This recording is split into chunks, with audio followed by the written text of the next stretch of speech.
मेरा ये केस 2 साल पहले से 1.5 से पौने 2 साल से चल रहा है। 17 अगस्त को 2022 को सीबीआई की पहली केस फाइल हुआ था और 22 अगस्त 2022 को पीसीआईआर फाइल हुई थी ईडी। मुझे गिरफ्तार किया गया है। ना तो किसी कोर्ट ने मुझे दोषी करार दिया है, ना मेरे ऊपर कोई मुकदमा चला है, ना मेरे ऊपर कोई आरोप तय हुए हैं, ना मेरे ऊपर कोई आरोप नहीं है। अभी तक इस केस में सीबीआई 31,000 पेज फाइल कर चुकी है कोर्ट में और 294 विटनेसेस को एग्जामिन कर चुकी है। ईडी लगभग 162 विटनेसेस को एग्जामिन कर चुकी है और 25,000 पेजेस फाइल कर चुकी है। इन सारे विटनेसेस और सारे कागजों को मिला के मुझे क्यों गिरफ्तार किया गया है? मेरा नाम सीधे सीधे 4 स्टेटमेंट्स में आता है, वो मैं आपके सामने रखने की इजाजत चाह रहा हूँ। तो मेरा चार्ज क्या आता है? पहला, सी अरविंद मनीष सिसोदिया जी के सेक्रेटरी थे। उन्होंने ये कहा है, स्टेटमेंट दिया है कि एक दिन मेरे घर में मेरी मौजूदगी में मनीष सिसोदिया जी ने उनको कुछ एक्साइज के डॉक्यूमेंट्स हैंड ओवर किए। That's it madam. उन्होंने ये नहीं कहा कि मेरी मौजूदगी में पैसे दिए, कोई ऐसा कोई आरोप नहीं है। मेरी मौजूदगी में सी अरविंद को मनीष सिसोदिया जी ने एक्साइज के कुछ डॉक्यूमेंट्स। मैडम मेरे घर पे ढेरों एमएलए आते हैं, ढेरों मंत्री आते हैं, ढेरों डिग्निटरीज आते हैं, अपने अपने सेक्रेटरी लेते हैं, वो आपस में खुसर भी करते रहते हैं, आपस में डॉक्यूमेंट्स पे एक्सचेंज। मुझे क्या पता कि कौन किसको क्या दे। Is this a sufficient reason to arrest the sitting chief minister? क्या ये स्टेटमेंट एक सिटिंग चीफ मिनिस्टर को अरेस्ट करने के लिए पर्याप्त है? नंबर 1। नंबर दूसरा स्टेटमेंट, एमएसआर मगुंटा श्रीनिवास रेड्डी, ये मेंबर ऑफ पार्लियामेंट थे, जगन रेड्डी की पार्टी से। एमएसआर एक दिन 16 मार्च 2021 को 4:30 बजे मेरे दफ्तर आते हैं। उससे 10 दिन पहले उन्होंने मेरे ऑफिस में चिट्ठी ईमेल भेजी कि मैं एमपी हूँ, मुख्यमंत्री से। मेरे ऑफिस वालों ने उसको 10 दिन बाद का टाइम दे दिया। वो मेरे पास मिलने के लिए आते हैं 4:30 बजे। मैं किसी वजह से जल्दी में था। आके वो मुझे कहते हैं कि मुझे दिल्ली में अपना फैमिली चैरिटेबल ट्रस्ट खोलना है, उसके लिए जमीन चाहिए। मैंने उनको कहा कि जमीन हमारे अंडर में नहीं आती, एलजी साहब के अंडर में आती है, आप मुझे चिट्ठी दे दीजिए, मैं एलजी साहब को फॉरवर्ड कर दूंगा। And that's it. सो ये हुआ। 16 सितंबर 2022 को उनके घर पे रेड होती है। उनसे पूछा जाता है कि क्या आप केजरीवाल जी से मिले? वो कहते हैं कि हाँ मैं मिला और मैं केजरीवाल जी से अपने फैमिली ट्रस्ट की जमीन मांगने गया था। ये 16 सितंबर 2022 को सेक्शन 17 का स्टेटमेंट है। ED is not happy with this statement. 5 महीने के बाद उनके बेटे को 10 फरवरी को गिरफ्तार कर लिया जाता है। उसके बावजूद भी वो अपने स्टेटमेंट पे कायम रहते हैं। उनका दोबारा गिरफ्तारी के बाद स्टेटमेंट लिया गया, वो कायम रहते हैं। 5 महीने जब उनका बेटा गिरफ्तार रहता है तो बात टूट जाता है। 16 जुलाई को बदल लेते हैं। उसके बाद वो 16 जुलाई को वो अपना स्टेटमेंट बदल लेते हैं। 18 जुलाई को उनका बेटा छूट जाता है। उसके बाद उनका कोई स्टेटमेंट नहीं होता। That's it. स्टेटमेंट पे स्टेटमेंट हो रहे थे जब तक वो अपना स्टेटमेंट मेरे खिलाफ नहीं दे रहे थे।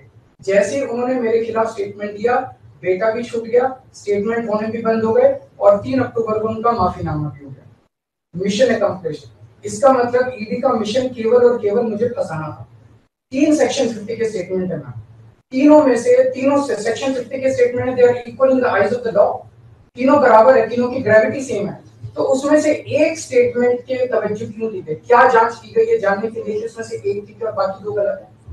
जो 25,000 पेज ईडी ने फाइल किए हैं कोर्ट के अंदर, उन 25,000 में जो केजरीवाल के खिलाफ वाला स्टेटमेंट है केवल वो लगाया गया, बाकी दोनों स्टेटमेंट दबा दी गई।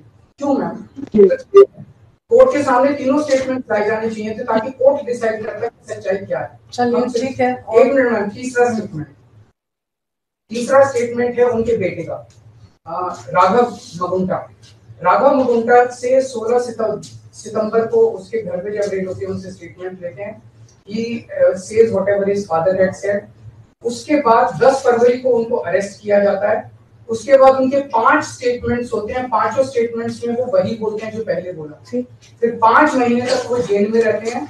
उसके बाद जब 16 जुलाई को उनके पिताजी स्टेटमेंट बदलते हैं तो 18 जुलाई को उनको छोड़ दिया जाता है।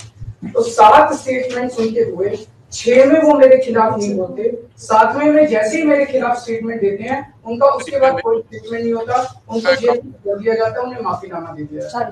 तो जो 6 स्टेटमेंट्स हैं ये रिकॉर्ड पे नहीं लाए जाते। चौथा है शरद रेड्डी। शरद रेड्डी के केस में 16 सितंबर को उसको अरेस्ट किया गया, 16 सितंबर को उसकी रेड हुई, उसने मेरे खिलाफ कुछ नहीं बोला। 9 नवंबर को उसका स्टेटमेंट लिया, उसने कुछ नहीं बोला। 10 नवंबर को उसकी अरेस्ट हुई, उसके बाद उसके 9 स्टेटमेंट्स होते हैं मैम, 9 स्टेटमेंट्स वो मेरे खिलाफ नहीं बोलता। उसके बाद 6 महीने उसको अरेस्ट करने के बाद 25 अप्रैल को वो टूट जाता है और वो केवल इतना कहता है कि मैं विजय नायर के साथ मिलने सीएम साहब के पास गया था, सीएम साहब जल्दी में थे, सीएम साहब ने कहा कि विजय के टच में रहो, विजय अच्छा लड़का है। मैं केवल ये जानना चाहता हूं कि क्या ये 4 स्टेटमेंट्स एक सिटिंग चीफ मिनिस्टर को अरेस्ट करने के लिए मैम 2 मिनट दे दीजिए कि ये पर्याप्त है? नंबर 1। नंबर 2, जो 30,000 पेज फाइल किए गए हैं, ये 30,000 पेज के अलावा 1 लाख पेज ईडी के दफ्तर में जो हमारी बेगुनाही के सबूत है मैम, उनको कोर्ट के सामने नहीं लाया गया। ये दूसरी बात मैं ये कहना चाहता हूँ, ये शराब घोटाले का पैसा आखिर है कहाँ? जो शराब घोटाला कहा जा रहा है मैम, ये आरोप लगाया जा रहा है कि 100 करोड़ रुपए किसी साउथ लॉबी ने शराब की हमने पॉलिसी बनाने के लिए, हाँ जी आम आदमी पार्टी, मैम ये जस्टिस संजीव खन्ना का ऑर्डर है। जस्टिस संजीव खन्ना का order ma'am page 22 para 12, the assertion in the complaint filed by DOE that kickback of rupees 100 crore was actually paid by liquor group is a matter of debate. Sanjeev Khanna कह रहे हैं, इसका मतलब ये साबित नहीं हुआ, इसका मतलब ये विवादास्पद है, इसका मतलब ये संदेहास्पद है, इसका मतलब इसके लिए सबूत नहीं है। तो जो 100 करोड़ रुपए ये कह रहे हैं कि हम लोगों ने रिश्वत ली, वो रिश्वत तो संदेहास्पद है, उसके तो सबूत ही नहीं है।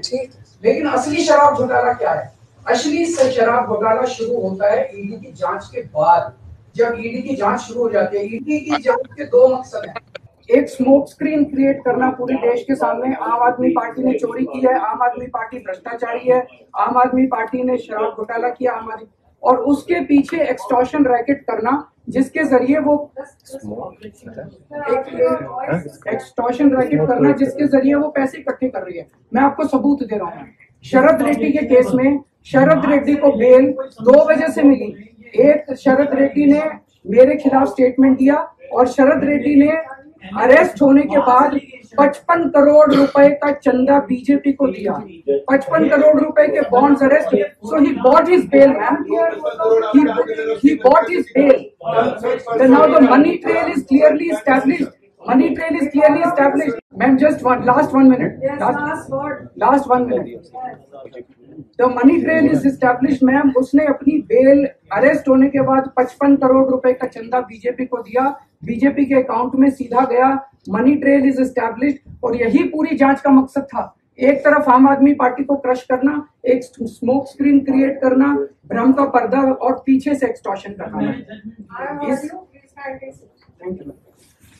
ऐसी ही और खबरों से हमेशा अपडेट रहने के लिए चैनल को सब्सक्राइब कर लीजिए और वीडियो पसंद आया हो तो लाइक और शेयर करना ना भूलें।